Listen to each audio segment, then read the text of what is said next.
One परिक्षेत्र अधिकारी की तानाशाही से परेशान वनग्राम चिखलाबड्डी और नवेगांव के आदिवासी। पूर्व मंत्री और बालाघाट विधायक से की गई शिकायत। 9 अगस्त को मनाया जाएगा विश्व आदिवासी दिवस। क्षेत्रीय स्तर पर सीमित संख्या में होंगे कार्यक्रम। आदिवासियों के संवैधानिक अधिकारों पर रहेगा जोर।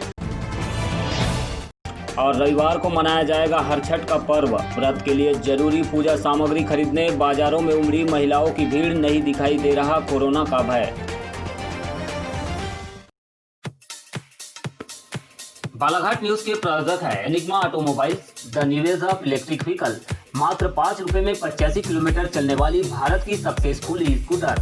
फाइनेंस एवं एक्सचेंज की सुविधा उपलब्ध। No petrol, no licence, no pollution, no registration, comfortable and eco friendly scooter. संपर्क करें Sunil bike motors, Gondia road, FCI गोदाम के सामने, कोसनी, बालाघाट। Contact detail 9424969460 87700290001।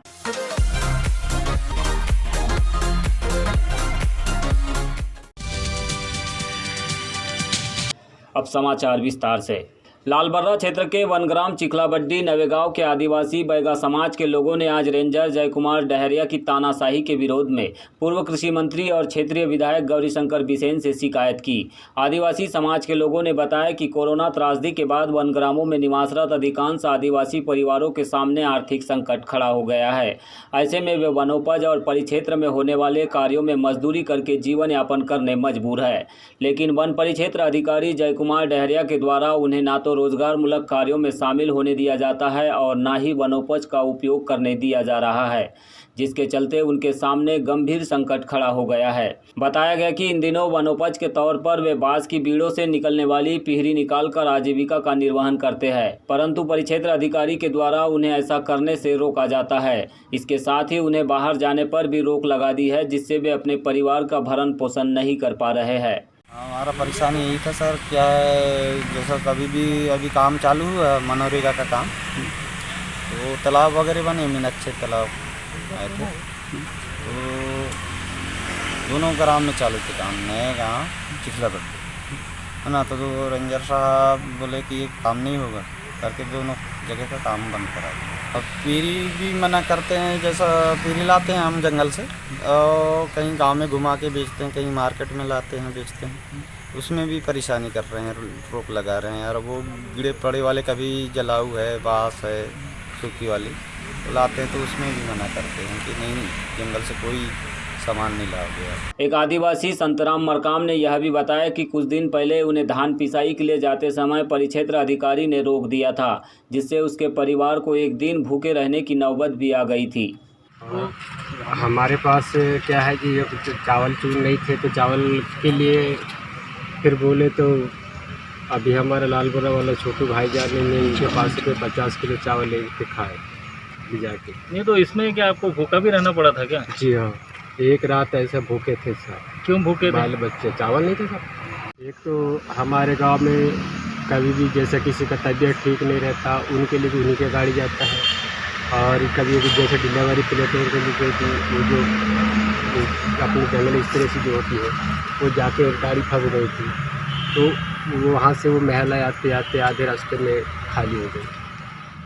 वनग्राम के आदिवासियों की शिकायत पर विधायक गौरीशंकर बिसेन ने तत्काल दक्षिण सामान्य वन मंडल के DFO से दूरभाष पर चर्चा करते हुए उनकी समस्या के निदान के निर्देश दिए। साथ ही उन्होंने आदिवासियों को भरोसा दिलाया कि परिक्षेत्र अधिकारी के द्वारा किए जा रहे ऐसे बर्ताव को लेकर वे बिल्कुल भी खामोश नहीं रहेंगे। यदि आगे भी इसी तरह की परेशानी होगी तो निश्चित ही DFO जय कुमार डहरिया के विरुद्ध कार्रवाई के लिए भी वरिष्ठ अधिकारियों से चर्चा करेंगे। देखिए, जय कुमार डहरिया वहाँ पे वन परिक्षेत्र अधिकारी लालबर्रा रेंज में, उनके द्वारा चिखलाबड्डी वनग्राम है, नवेगांव वनग्राम है और एक दो और छोटे छोटे वनग्राम हैं, जहाँ पे वहाँ के जो वनवासी भाई हैं, विशेष तौर से बैगा समाज के लोग रहते हैं, कुछ हमारे गोंड समाज के भी, परदार समाज के भी, और उनकी जो जीविका का मुख्य साधन है वन क्षेत्र में मजदूरी अथवा वन क्षेत्र में वनोपज या फॉरेस्ट डिपार्टमेंट द्वारा कराए जाने वाले कार्य की मजदूरी, क्योंकि टेकाड़ी नीचे बसा हमारा पंचायत है, उसके ऊपर ये हमारे ग्राम है, इस तरफ चीजगांव है और उसके ऊपर एक गाँव है, लंबा दूरी है, सर्प वजह से सब चीज़ें नीचे लाना संभव नहीं है। इसी के साथ साथ उन्होंने कहा कि मीनाक्षी तालाब का निर्माण ग्राम पंचायत के द्वारा किया गया। ये गांव हमारे टेकाड़ी ग्राम पंचायत से के ग्राम है, उससे जुड़े हुए ग्राम है। उन कामों में हम मजदूरी करने जाते हैं तो वहाँ पर भी हमको वन परिषद अधिकारी रोकते हैं। उनका रोकना मेरे समझ से परे, और इसलिए मैंने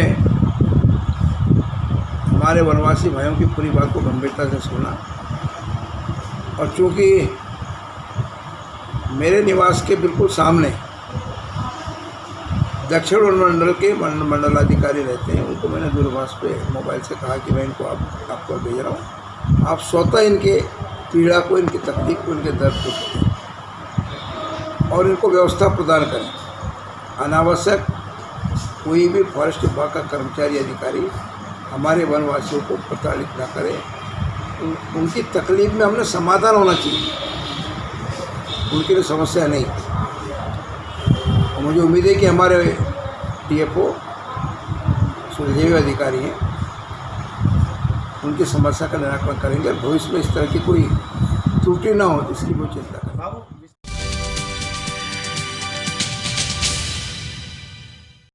जिले में इस बार विश्व आदिवासी मूल निवासी दिवस के मौके पर 9 अगस्त को कोई बड़ा कार्यक्रम नहीं होगा। हालांकि क्षेत्रीय स्तर पर विभिन्न आदिवासी संगठनों के द्वारा इस दिवस के महत्व को बताने के लिए सीमित स्तर पर कार्यक्रम किए जाएंगे। बालाघाट में आदिवासी विकास परिषद की ओर से कार्यक्रम की रूपरेखा सामाजिक और सांस्कृतिक कार्यक्रमों के माध्यम से तैयार की गई है। साथ ही आदिवासियों के संवैधानिक और मूलभूत अधिकारों को लेकर मंचीय कार्यक्रम भी होगा। हालांकि इस कार्यक्रम में बहुत ही कम लोग शामिल होंगे। ऐसी जानकारी विकास परिषद के अध्यक्ष भुवन सिंह कोर्राम ने चर्चा में दी है। उन्होंने 21वीं सदी में भी आदिवासियों के तमाम क्षेत्रों में पिछड़े होने का मुख्य कारण सरकारों की गैर जवाबदेही को माना है। उनका मानना है कि तमाम संवैधानिक और मूलभूत अधिकारों के बावजूद उनके अधिकारों के साथ सभी सरकारें भेदभावपूर्ण नीतियाँ अपनाती है, जिसके परिणाम स्वरूप आदिवासी विकास से कोसों दूर रह गए हैं। उन्होंने इसके अलावा 5वीं अनुसूची और पेशा कानून जैसे प्रावधानों का सही क्रियान्वयन नहीं होने के पीछे भी सरकारों की मंशा पर सवाल उठाए हैं।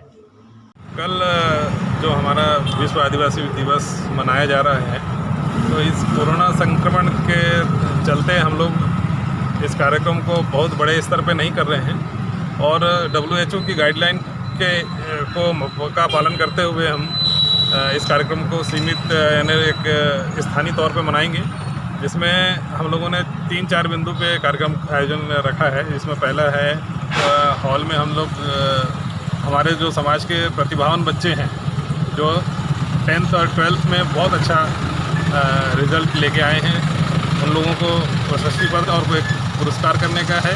दूसरे बिंदु में हमारा पर्यावरण को समझते हुए वृक्षारोपण का कार्यक्रम रखा गया है। और तीसरी बिंदु में हमने हॉस्पिटल को लिया है, जहाँ पे फल वितरण और मास्क वितरण के लिए प्रोग्राम रखा है और साथ ही ब्लड डोनेशन के लिए भी वहाँ पे प्रोग्राम रखा है। इस प्रकार से हम लोगों ने इस कार्यक्रम को करने का सोचा है। का कारण यही है कि आदिवासी एरिया में इतना सारा रेवेन्यू है। अगर मान लो संविधान के हिसाब से अगर उन्हें संवैधानिक जो अधिकार हैं या 5वीं अनुसूची है, पेशा कानून है, अगर ये 100% लागू हो जाए तो सरकार को बहुत कहीं ना कहीं रिवेन्यू का जो जनरेट करती है सरकार, जो उल्टे सीधे अधिग्रहण करके जो कर रही है, वो पूरा रेवेन्यू सरकार को नहीं जाएगा। बाकी का जो रेवेन्यू जिस प्रकार से संवैधानिक अधिकारों के तहत आदिवासियों को दिया गया है, वो अधिकार जब आदिवासियों को मिल जाएगा तो वहाँ तो रेवेन्यू उनका जो कम हो जाएगा। बस यही बात को चलते हुए सरकार ये करती है कि ज़्यादा से ज़्यादा रेवेन्यू जनरेट करके सरकार अपने पास अपने कब्जे में करे और इस प्रकार से वो जो 5वीं अनुसूची पेशा कानून जो है वो लागू नहीं करती उस क्षेत्र में।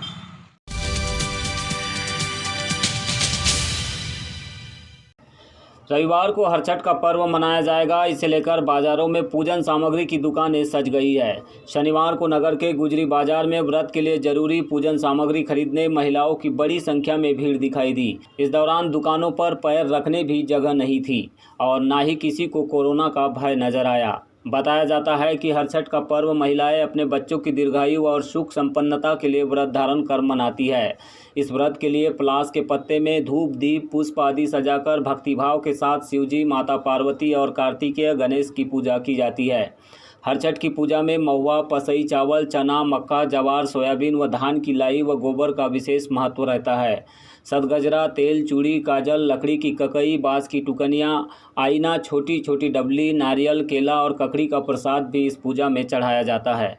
330 हो रहे थे और ये मटकिया बोले आपने 330 और ये 330 हुए और ये 60 हाँ। कितने हुए?